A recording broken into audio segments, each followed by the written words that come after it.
Yo, what up YouTube, Explosive Runners here, back in with another video, and in this video today I'm going to be talking about acceleration and top end speed training, the differences between the two, and the results you'll get from the type of training, alright? So when it comes to acceleration and top end speed, obviously you know the acceleration is the first part of your sprint, then you get up to maximum velocity or top end speed.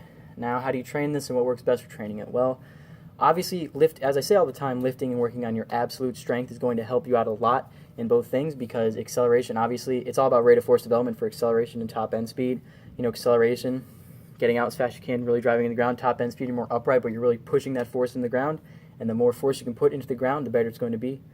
But when I talk about lifting, if you get stronger in the weight room, it's going to help your acceleration and max velocity, but you're going to see a more direct correlation to improved acceleration first, right? Now, I will say, though, if that you're really inexperienced, if you've never lifted before, then, you know, getting stronger, you're probably going to see results in your top end speed right away, along with your acceleration, because you're getting a stronger body, you're relatively inexperienced with lifting, and lifting is just going to help both things at the same time.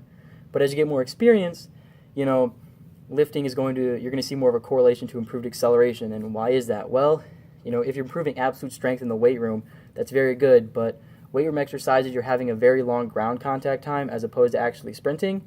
But the reason you're going to see more of an improvement in your acceleration is because, you know, even though acceleration is still a very quick movement, it is a much longer ground contact time as opposed to max velocity sprinting. So you have more time on the ground, which means more time to apply force, which is where that absolute strength is going to come into play more, because you have more time to produce that force. Like you're used to in the weight room, you have more time to produce that absolute force. So when it comes to acceleration, you have longer ground contact time, which means more time to produce force. And if you are stronger, you're going to be able to produce force in that time, which means you're going to go faster. Now, the same thing does apply to max velocity sprinting, but the difference is the ground contact times are so short and there's such a very small window to apply that force that when you get stronger, you're not going to be able to improve your top end speed right away. It's going to take a lot of practice when it comes to putting that force into actual application. So what I mean by that is you're going to have to actually practice doing max velocity sprinting a lot to really notice that improvement in your strength. Because even if you get stronger, the window for applying force is just so small when it comes to top end speed sprinting that you have to get your body used to applying more force into the ground, which only comes with, you know, practicing your explosive movements and especially practicing your top end speed sprinting, right?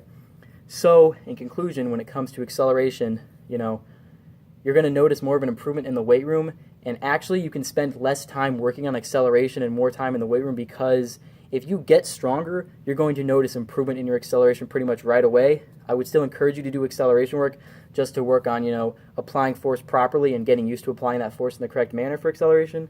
But absolute strength is going to help you. You're going to notice an immediate improvement in your acceleration with improved absolute strength, even without practicing acceleration itself. But it is completely different with max velocity movements, because even if you get stronger in the weight room, you still have to practice max velocity a lot, so you can really work on applying that force into the ground in a very short amount of time. So I would say when it comes to expecting results, you get stronger in the weight room, you're going to notice pretty much immediate results for your acceleration. But when you get stronger in the weight room, it's going to take you a little bit more time to really notice that on the track or on the field with your max velocity movements, because with your max velocity sprinting, just because of how little of a time there is to apply that force. So get stronger, you're going to notice improvement in your acceleration. If you don't notice improvement in your top speed, don't get discouraged. Continue to work on maximal sprinting efforts and maximal sprinting ability. Eventually your body is going to harness that strength you've earned into your max velocity sprinting, and you're going to get faster. Alright, hope you guys enjoyed this video.